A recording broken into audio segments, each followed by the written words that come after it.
Welcome to Push Go, a podcast presented by Plum, where we highlight the defining moments that impact how we live and work. Today, I'm joined by Garrett Peters. He's the co-founder and CEO of Duncan & Stone. And prior to Duncan & Stone, Garrett spent more than 10 plus years working with brands at Walmart and Sam's Club. Today, you're going to hear how Garrett made the decision to leave the corporate space and navigate the world of entrepreneurship with his wife, Stephanie.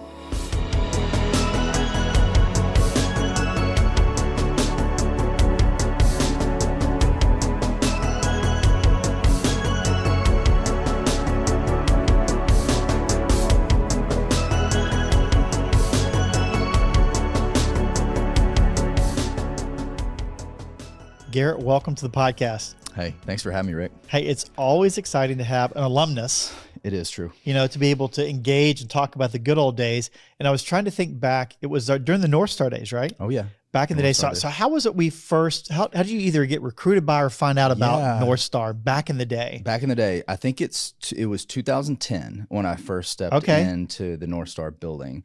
And we had been living in Fayetteville about a year, almost a year. You and Stephanie? Me and Stephanie, we moved to Fayetteville in 2009. And, as we were getting settled in this new city, we got connected. Like people kept saying, there's some people at North Star you need to meet. So showed up, set up a meeting with you guys, and started working there in 2010. Wow. Yeah, so where did you guys move from? Central Arkansas.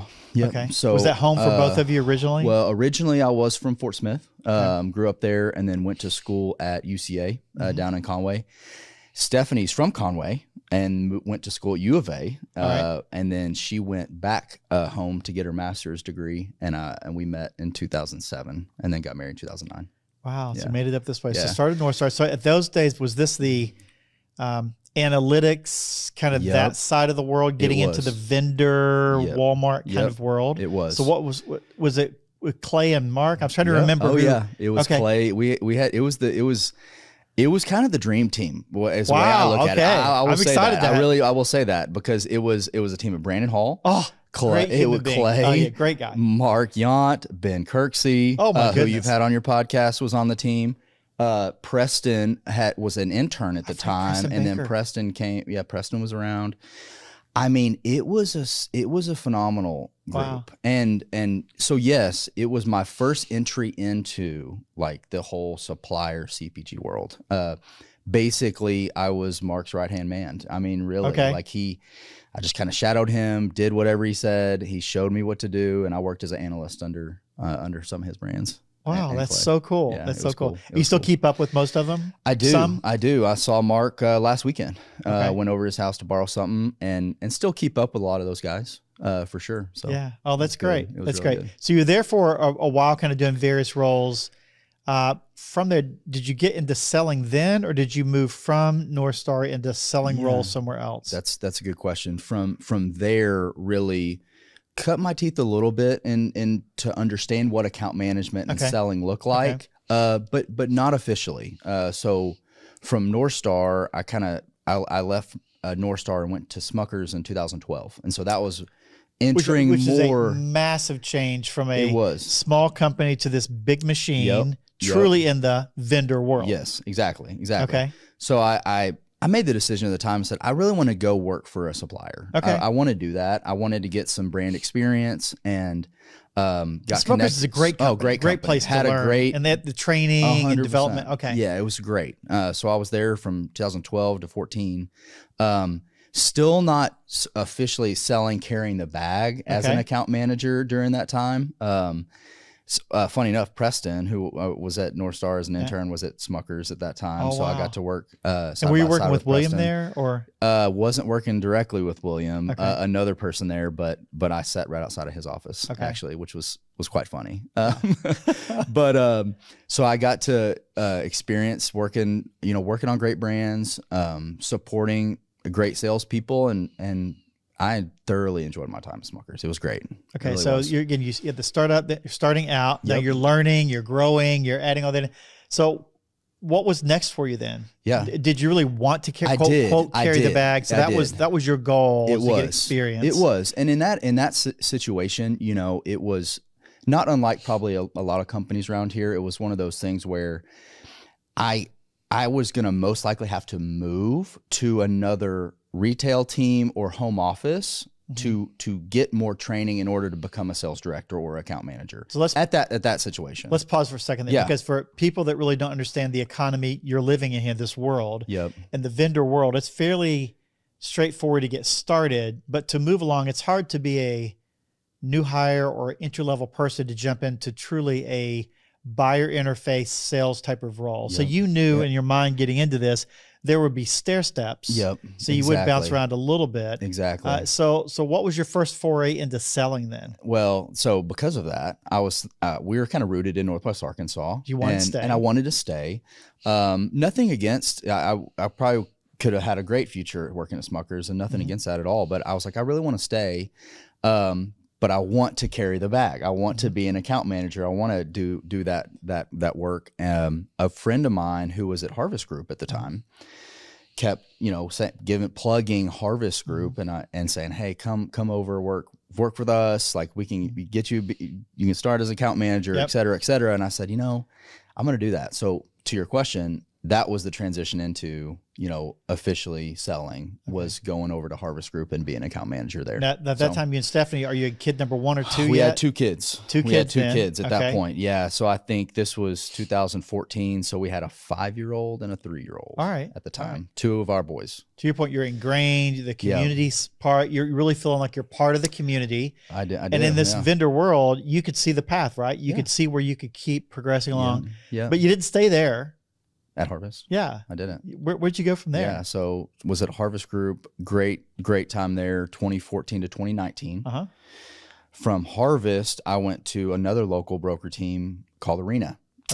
So went to Arena Group in 2019 and into a more business development type of role, honestly. I was involved in some of the account management side, but stepped in more into, trying to track down clients and grow that side of the business for them. So, and through a relationship again. So was Clay there at that time? He had just left. He had just left. Yeah. Still kept up with Clay over those years, but yeah, he actually just left. But yeah, every move that I made was really tied to a network or relationship. Love that. We talked often how that a lot of times success will follow the path and the speed of relationships. It's so important to hold on to those to keep progressing along. So, so at this point in time, if an outsider was watching, Garrett go down this path, I don't want to say this in a negative way, but you're like the other 200 people going to the same. There's a certain career trajectory, and you're following the path. So where this is going. So just lower your head, keep focused, because eventually, account manager, then you'd be a director, then you'd be a VP team leader. You could take that path. This is your path, right? This is the path you're going to go down. But you and Steph on the side have been dabbling in a couple of things. You're kind of entrepreneurial. So was it real estate? Did you guys dabble in real estate at first? It was. Okay. It was. So that was Steph kind of itching. At this point, you had 3? We had 3 kids. 3 kids. You're dabbling in real estate. Yes. So did you have the bug then for the entrepreneurial thing? I did. Yeah. So in 2000 and probably 12 or 13, we started to, we just started to get into other random things. The 2 of you together. 2 of us together, Stephanie and myself. And so, it was more so, could we flip a house? Could we get into rental properties, things like that within the umbrella of real estate, which was fun. Like we're kind of testing different things. So the entrepreneurial bug was starting to develop. And I think it was just being around other people and companies that had entrepreneurial types of environments. The spirit. Harvest Group is one of those. Arena was one of those. And just other mentors and people that I've, even way back to North Star days, being around you guys, there was something in there that was just kind of itching. And so fast forward to 2019, Stephanie and I are going, there's something going on here. And you liked working together? I mean, we did like working together. We did. Not everyone wants to be working. And all joking aside, I know. we often talk about spouses where opposites attract. And sometimes it's not as simple and easy as I want to work side by side, because you could kind of push and now you're together 24/7. So you guys are feeling pretty good about working together. We were. Yeah. And I think because we had done a few projects together, like, even on the side, we complement each other. She's the level-headed person in our, in that situation where I'm an extreme kind of like person, and I'm just very volatile, which is my own issues. Okay. But, there was definitely a sense of ease of we could do something together, so we never had a master plan early on of, hey, we want to run a business together and this is what we're going to do. It just kind of morphed into it. And you knew that real estate was not going to be it. Not that you wouldn't dabble in it, but that probably wasn't. It just wasn't going to be it long term. Right thing. Yeah. Okay. So you guys are processing that along, and you got the career. You can see how you can progress. You're dabbling over here. But then Steph and a friend got involved in a little something different. So how did that next venture get started, which is going to get into your defining moment of making a call in your career? How did Steph go down good question. What's the right category? What's the category? I would say journaling. It's not journaling. Stationery. Stationery goods. So how did she get started? That's a great question, man. So Stephanie and Sarah Autry, who are now business partners, they've been friends for a long time. And so they've had a long friendship. So Sarah was running an Etsy business on the side for many years. Okay. Custom cards, invitations, like it's paper goods type of stuff. Right. And so, Stephanie's always, we're at our house and at their house at night, and she's packing up orders and she's doing all this random stuff. And over the years, Stephanie's like going, I feel like you could do this differently. That's just kind of how Stephanie thinks, is like, what could we do differently with this thing? And so what started as just talking about her Etsy business and looking at some of the best items that she was selling, we start just dreaming and thinking about what that could be. And so what initially was just operationally like, hey, I think you could do this differently. Okay. Began to look, as I'm in the conversation too, as we're hanging out going, and I love brands, I love selling, I love the process of manufacturing. And so I'm thinking about this going, what if you sold these other places than Etsy? What if this looked differently? And so in 2019, we're all just talking about it, of products and marketplace things. And so Stephanie and Sarah start really going, I think that there might be something here. We all have young kids. They're at the house during the day, taking care of kids, talking about different items and all these things. Well, what transpired in 2019 was, I think we have something, and I think we can make a brand that these things live under. And so we landed on early on journaling, cards, those sorts of goods. And yeah, they kind of were the masterminds behind this thing of like, I think there's something here. And that's kind of where we're at in 2019. Yeah. So I love the way you're thinking through this, is that your experience as an account manager, get exposed to brands, how things worked. Your wife, Stephanie, understanding processes. Now you've got, a business partner over here that says, hey, I understand the channel. I mean, you really have. We kind of got the pieces. You got the pieces that could come together without having to go recruit folks. And I love the way it kind of has naturally come together, but it's not a hobby, but it's not, you're not changing the world yet. We're not. Right? This is just a hobby. Not at all. So you're still over here grinding, doing your thing. Yep. So let's talk about that moment. You reach a point where you and Stephanie are looking at this like, this could work. Yeah.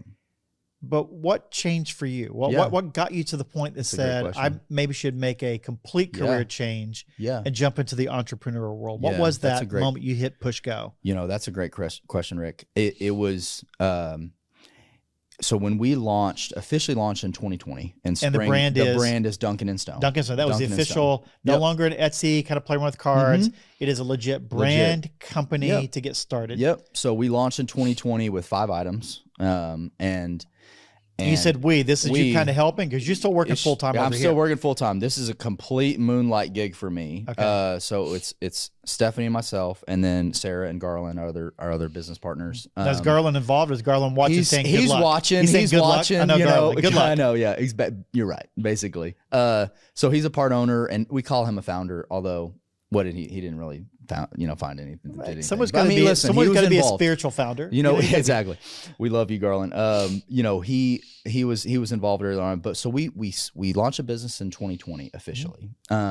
Working nights and weekends. I have a full-time job. Stephanie is working predominantly on the business because she's able to, more than me, and that was just a crazy year, obviously, and for a number of reasons. But I'll tell you what the point that you mentioned for me was at the end of 2020, first of 2021. It's one full year of the business. Yep. You've experienced the nights and weekends, and a lot of entrepreneurs. Listen, when we started Field Agent in 2010, we had 5 LLCs.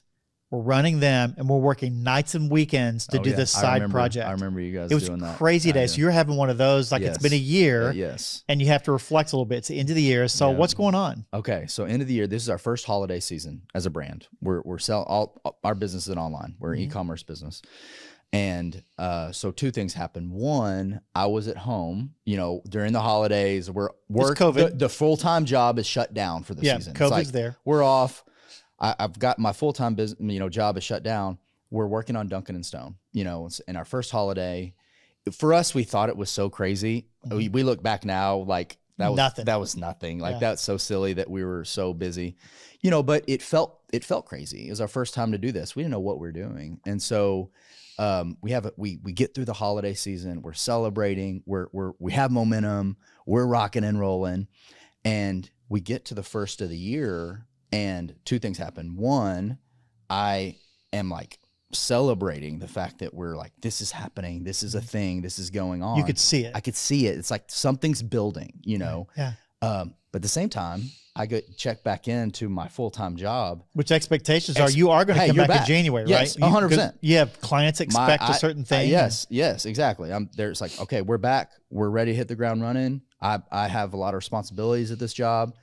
And the weight of what was happening was just too much for me. It was. Wow. Let's anchor on that a bit. What do you mean so explain the weight? Yes, the responsibility and the expectations of others. The expectations of others, and rightly so, honestly, because I stepped back into the first of the year.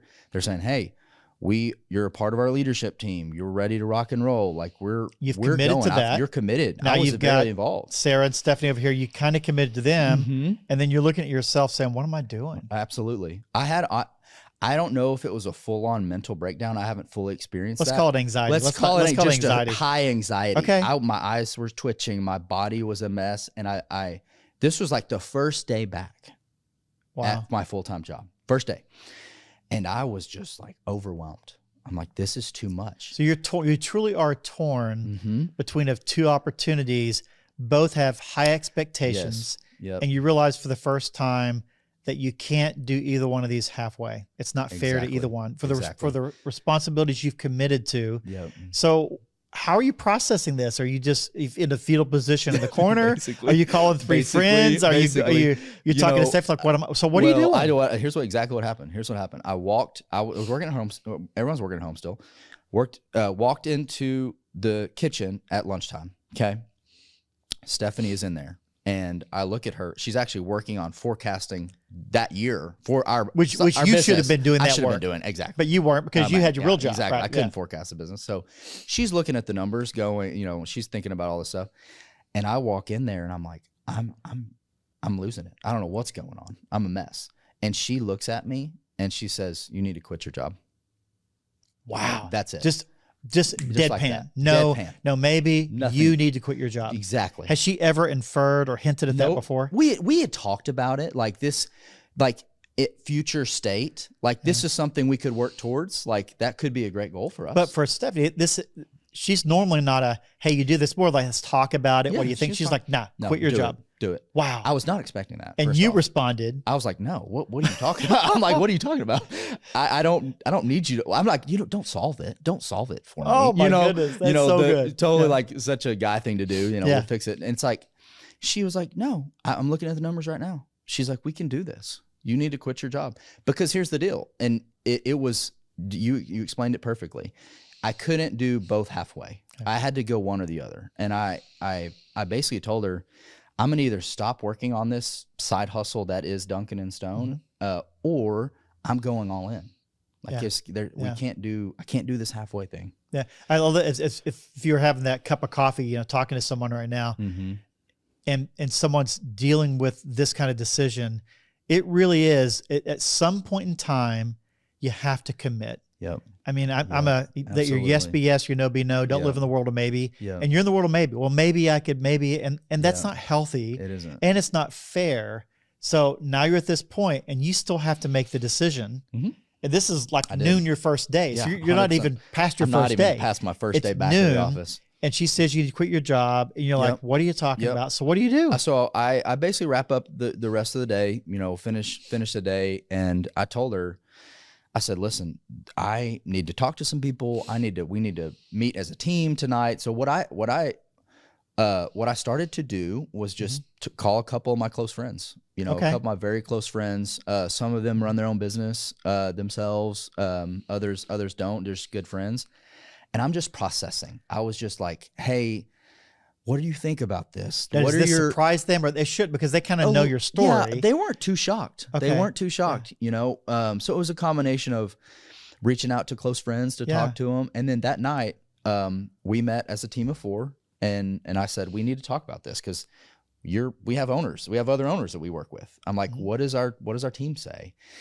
And unanimously, everyone was like, yes. Like, Duncan and Stone isn't going to be anything unless you do this. Like, that was what our team said. So you felt the weight of that. I felt the weight, and it wasn't a pressure. Was it a healthy weight? A healthy weight. It was like confirmation.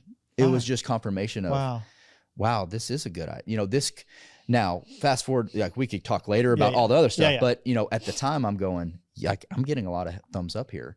And ultimately what I said and what I was thinking was, at the very least, like if this doesn't transpire or grow, I can go probably get a job somewhere. Well, but you're giving it a shot. I'm gonna give it a shot. You're giving it a chance to succeed. Now, was this all happening in one night, or was this over one day? It was one day. So this is all one day, all one night. So now you've got to go in the next morning. I did. I have the conversation. I set a meeting up that night. I think I may have been going to the office for some reason, but I set up a meeting with my boss the next day, and I put in my 2 weeks notice the next day. Wow. In 24 hours. So next day, I told them that I was going full-time Duncan and Stone. Okay. Did it surprise him? It did not. Okay. It did not. You know, it was one of those, because of the entrepreneurial spirit of that place. And you had a good relationship. I had a good relationship with my boss, you know, and respected him. And he knew about Duncan and Stone. They were excited about Duncan and Stone. So it was, what he told me at the time was, you know, I knew this day was coming. I just didn't expect it to be this quickly. Was basically what he said. Okay. You know, so it was a very, you know, a pleasant experience, honestly, because they were cheering for us ultimately, which was cool. All right. So now you're like, okay, I'm going to make this happen. Now, did you have a other mentor, a parent or family say, what are you doing? Or is everyone on board? Do you have any naysayers out there? You know, not to my face. At least I don't. I'm sure, Rick, that people are probably thinking like, what are you doing? I can't wait to see. He's not going to. This guy's going to sell journals? Yeah. Like, what are we doing over here? You know, so I could feel that. And it honestly was like kind of a little bit of like a challenge to me. Yeah, you know, it was a little ammunition for me to be like, I'm going to do this, you know? You know, I had a couple, like no one's set me down and was like, man, I don't think this is a good idea. Almost unanimously, people were supportive, go for it. And, you know, it helped us during that season of just uncertainty. It was like, we got a lot of support. So we can figure this out. So I guess that was the hard part, and the rest of the story is easy, right? So easy. Because after that 2 weeks, it was so easy. It was a breeze. Yeah. So you're finishing up at work. You get the 2 weeks. You're going down that path. So let's speak a little bit to now you're starting in, and it's not Garrett part-time. You've got roles and relationships, you know, Steph and Sarah aren't used to you being there every single day because this was a surge. Yep. But you have to start working through responsibilities. Did you guys have one of those heart-to-hearts? Was it a natural conversation? How did you, because with friends and family, it's difficult to do business together. It is. How did that transpire? Yeah, that's a great question. We were all over the place a little bit for 2021. So when I left that January, we took it was not a hard and fast, like we're diving in and we're doing this and that. And the part of it was because Stephanie and Sarah they're also part-time. I mean, they were moms. Yeah. They're raising our young kiddos. And so they're only able to we don't have formal work hours. It's just it was a lifestyle business and it's a little more ambiguous. It was, but I was like, we got to get this going. We got to figure this out. So I'm coming in hot, Yeah. And they're like, whoa. We were fine before you got here. Exactly. Garrett's now working full time and we're all stressed out. And so, I had to ease into it a little bit because I spent 10 plus years in the corporate world and I'm going, what are we doing? What are our lists? What are our goals? Like I'm just coming in hot. And so it was we over time got better at figuring out how to draw boundaries around, we're going to meet. There's a set meeting hours. We're going to talk through the business, but I had to learn like where to push and where not to push and where to ask for stuff from them and when not to. Boundaries are so important. My wife, Kim, is so adamant about boundaries in your life, and that it's much like playing a game. It lets you play the game well. I mean, not having boundaries in a football game or a basketball game is really hard. Like, wait, how do I know what's fair? Yeah. And so in life, it's so true. And she's always challenging me, hey, that's kind of a boundary you need to set. So that's a healthy thing for people to hear. Yeah. Set some boundaries. It's not a bad thing. It's actually a good thing. You can always move them. Yeah.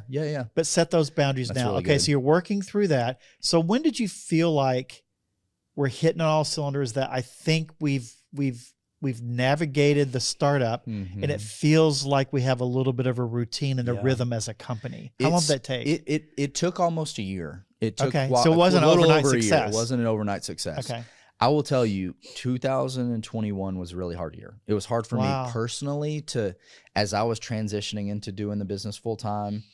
It was hard relationally, and we were only in our second year of being a business. It was, we're not making it rain. We're not doing much at all. And so we're just constantly trying to push this little thing forward. So it was a trying year for us as a team. We're trying to figure stuff out. So I would say spring of this year, 2022, I would say like we got into a better rhythm of weekly meeting times, and we had a rhythm of like roles. Like we had now established some roles, role clarity, and we knew what we were working on as a team of three. Predominantly, me and Sarah and Stephanie are the ones that predominantly work on the business. So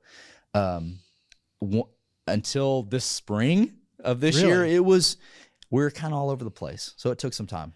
It did. Okay. So you're at that point, looking at it at the spring, you're at this point, looking back at it, back to that previous 18 months or so, 14 months, what would you have done differently? Did you have any, say, gosh, I really wish that Sarah and Stephanie and I would have done this differently? Or even as you think about, starting up in your role, anything that you would change or go back and say, gosh, because if folks are asking those questions, they're trying not to make the same quote mistake or at least be more efficient. Yeah. Anything come to mind there? The biggest thing that comes to mind for me is offloading and outsourcing specific things that would have freed me up to do other things on the business. So for us, the biggest piece was the fulfillment piece for our business. So you're running that out of the garage? I was out of the garage for the first all of 2021 until the spring of this year. So your inventory is in a 2-3 car garage, all stacked up, and you're truly working. 100%. It is a startup. It is an e-commerce classic startup mode. 100% fulfilling out of our garage. And so, I had some friends caution me and like, hey man, this isn't a good idea. I mean, there was definitely people saying, you guys got to figure this out. I look back on that season and go, I wish we would have. I'm earlier because you need to learn it. I wish you would have earlier. You need to have to understand it. So maybe at month 6 or 8 earlier, as opposed to like 18 months. Should have done it earlier because, for us, it freed me up to actually work on the business and help grow the business and work on being more strategic. You can't do that. For me, I was packing boxes.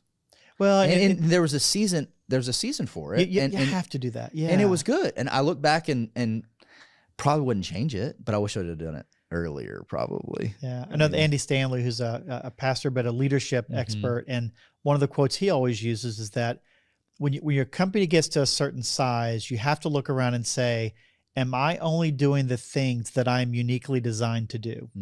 That's good. Because if I don't, when I do these other things, think I'm saving money, instead of growing the business, I'm just simply saving some money. And saving money is not going to grow your business, but you don't want to spend the money. But you're uniquely designed to go drive the business. You can't do that because you're too busy. But you reach this tipping point. So you get enough volume, you can actually afford a legit distribution center. So what's life for you like now? Because you're tremendous success. You guys are killing it. You're rating all this. But what is the role for you now? Are you more selling? Are you working for distributorships, relationships? What's the role look like? I've stepped into more of a role on our team, and this is with guidance from a good friend of mine who's helped us on the business this year, is to truly step into a CEO type of role for me, which seems kind of crazy. I push back on it as like, we have a team of 4, but he's like, you are the CEO and the ones that's going to execute Duncan and Stone. So what I've stepped into is being really involved with more forward-looking strategy. Where are we going? Like are we going to build to sell in a couple years? What does that look like? Really getting into the nuts and bolts of that. And that comes into the financial side of our business and all the ad spend and all of the COGS work and profitability and all these sorts of like little things that for the first couple of years we weren't looking into. So I've dug into that stuff and now for us, we're trying to scale at a healthy and sustainable way as a team, as a business. And so that means a lot of trying to get into Sarah's world. And what is she's our creative director. Like, what are things that we can begin to take off of her plate and find right partners to help take some of these things away. And so I've spent the last 6 months, 8 months, like trying to become an expert in Duncan and Stone and going, okay, what are we actually doing? And what are the ins and outs of what we're doing? And then how can we continue to grow and scale in a healthy way? Yeah, I think that healthy part is so important for any business person that would be having this conversation. We all know, cash is king. It is kind of important.